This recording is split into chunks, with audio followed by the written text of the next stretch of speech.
Naranasan niyo na rin bang ma-scam? Ang sakit pala tanggapin, no? That's the story I wanna share in my TikTok account. 31 years ng buhay ko. It's a scam. I was raised in a certain religion, and now I call it a cult. Because it is. My childhood friends, mga kapitbahay, at even mga kamag-anak namin, kilalang kilala ko na mahaba ang buhok, hindi nagpapaputol ng buhok, mahaba ang palda, hindi ako nagsisleeveless, hindi ako nagsishorts, dapat laging maluwag ang damit. Bawal kami mag-ahit ang kilay, bawal kami mag-makeup, bawal kami maglagay ng color dun sa nails. So yung mga ganon na nakaka-toxic, diba? Bawal din kami mag-celebrate ng birthday namin. So, dapat yung birthday na sinaselebrate is yung kung kailan ka nabaptize sa church, which is they call Sabbath. Bawal din kaming makipasko at makibagong taon kasi hindi naman daw yun yung Pasko at bagong taon sa Biblia. Bawal din kami kumain sa fiesta ng Katoliko kasi daw hain daw yun sa Diyos-Diyosan ng mga ribulto. Bawal din kami sa Jollibee, sa McDonald's, Maxis, Kenny Rogers. Ang daming listahan. Basta may halal. Kung ano yung halal, search nyo na lang. So, bakit yung sinabing scam? Di ba ganun yung mga scammer, inaalok sa yung mga magagandang bagay para daw yumaman ka. Tapos, ito naman, ang inaalok sa yung doktrina, aral daw sa Biblia, yung religious leader daw nila, talagang sinugo, ganyan. Tapos, pag nabautismuhan ka, hindi ka sumunod, may impyerno ka. Na-scam ako na isang religious cult, part 2.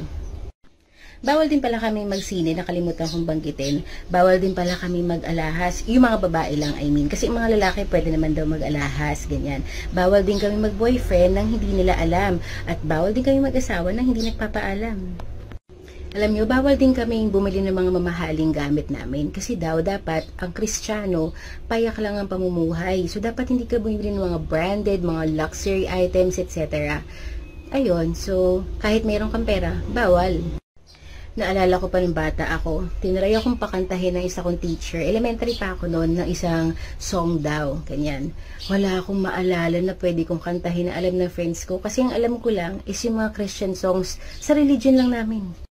Ang dami rin namin pagkakatipon sa church. Yung regular lang, every Wednesday or Thursday yon, madaling araw hanggang umaga, 4 hours, ganon. Merong Saturday din, umaga, madaling araw hanggang mga alas 10 ng umaga. At gabi, from hapon hanggang madaling araw. So, imagine nyo, nagtatrabaho ako, nag-aaral ako dati, punong-puno yung schedule ko muna Monday hanggang Friday, hanggang gabi, hanggang madaling araw, including Saturday and Sunday. How toxic, diba? So, if it's not called a scam, I don't know what it is. Scam of a religious cult, part 3. So, ito na nga, lumaki nga ako dun sa church namin. So, as early as 4 years old, tinuturuan na ako na bawal daw ako magpagupit ng buhok, bawal daw ako magpantalon, at bawal daw ako mag-igaw. Nung 4 years old pa lang ako, under indoctrination pa yung mga magulang ko, may lumapit sa aking pastora or tinatawag nilang worker. Ang sabi niya, next time huwag ka na magpapantalon, tanggalin mo na yung hikaw mo at huwag ka magpapagupit ng buhok. At sabi pa sa akin yung pastora na yun, maiimpyerno daw ako pag hindi daw ako sumunod. Siyempre, 4 years old, takot ako noon, diba? So, siyempre, sunod agad ako, ganyan, kahit hindi pa ako nadodoktrinahan at hindi pa ako nababautismuhan.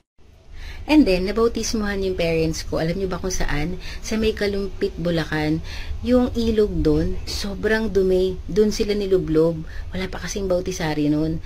Ewan ko, parang ngayon natatawa na lang ako, nakakadiri.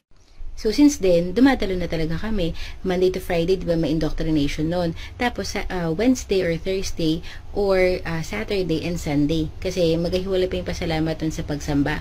And may taunan pa na pasalamat. Kaming mga bata, dinadala kami dun sa isang maliit na kwarto at meron kaming tinatawag na KNC worker. Parang mini pastor para sa mga bata. Samantala yung mga magulang namin, nandun sa may katandaan area na pagkakatipon. And tinuturuan naman kami ng mga Bible verses, etc. Ganun. I would say, sa palagay ko, naging mabait naman akong bata. Kasi every week naman, di ba, nakikinig ka ng Bible verse, pinamemorize pa sa amin. May competition pa kami. I even joined tula, drawing, and Bible preaching.